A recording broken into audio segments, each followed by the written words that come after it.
Maintenant, on va parler de la trousse qu'on utilise pour faire les événements terrain. Pour la grande majorité de nos équipes, les trousses sont montées de la même manière et contiennent le même matériel, donc vous allez pouvoir vous retrouver facilement. Si on prend une trousse dans ce style-là, qu'est-ce qu'on retrouve sur le dessus de la trousse?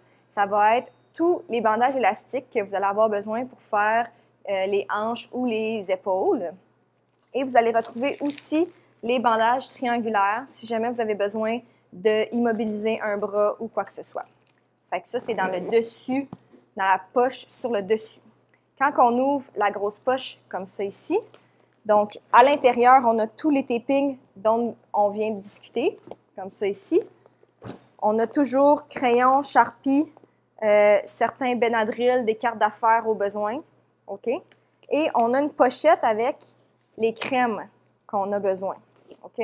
Donc, ça varie un petit peu des fois, dépendamment de l'âge des participants et de la trousse, mais on a généralement du Voltaren dans cette poche-là, de la crème hydratante régulière pour massage, de la crème chauffante en bâton et parfois de la crème glacée un peu là, pour diminuer la douleur.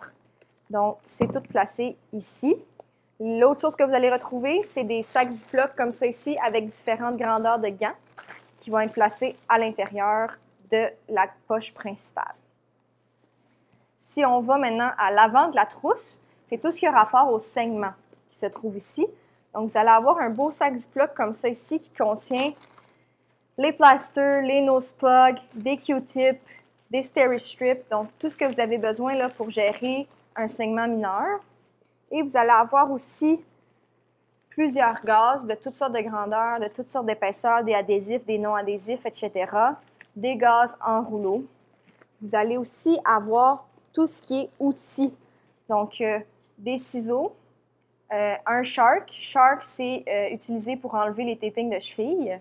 Donc, on utilise le Shark on le glisse le long de la malléole pour aller, le petit couteau ici va couper le taping, ça va enlever le taping de cheville vraiment plus efficacement.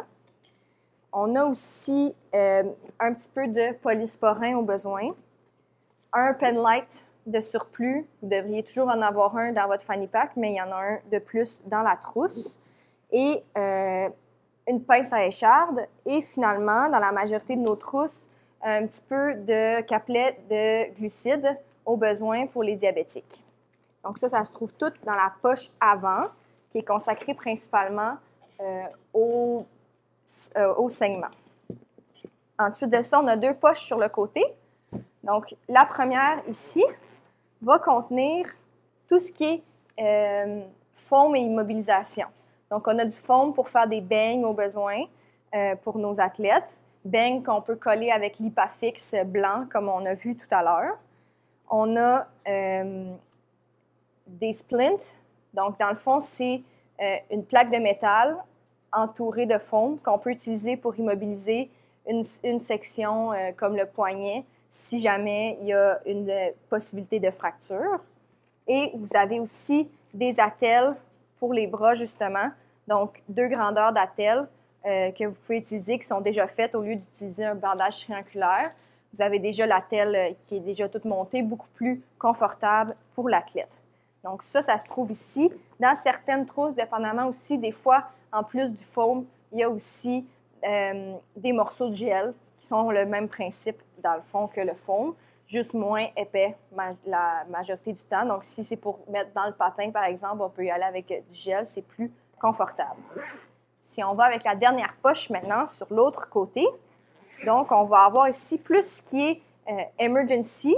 Donc, on va avoir des gudelles de différentes grandeurs. On va avoir le masque de poche. On va avoir des splints pour les doigts, qu'on peut utiliser aussi pour d'autres parties du corps, là, qui sont pliables et qu'on peut couper. Et on va avoir beaucoup de sacs pour la glace. Donc, si vous êtes à la maison, vous allez pouvoir utiliser ces sacs-là avec de la vraie glace. Si vous êtes à l'extérieur, vous pouvez aller chercher de la neige de Zamboni. C'est ça ici, le gel que je vous parlais. Donc, c'est un morceau qui est toujours... Il faut toujours le mettre dans un sac Ziploc parce que sinon, ça dessèche. Donc, il faut vraiment que ce soit fermé hermétiquement. Donc, c'est vraiment un morceau de gel comme ça ici. Idéalement, on garde le tissu qui est de l'autre côté, sinon ça va vraiment se désintégrer. Puis on va enlever la portion plastique pour aller coller le gel sur la portion là, que le gel a besoin. On peut même coller de l'Ipafix blanc de l'autre côté si on veut que le beigne, exemple, se conserve plus d'une utilisation, parce que c'est un matériau qui coûte assez cher. Donc, si on a un jeune qui est en tournoi ou quelque chose comme ça, on va essayer de faire le beigne puis qu'il le garde pour plusieurs matchs. Là, question de réutiliser le matériel. Voilà pour la trousse.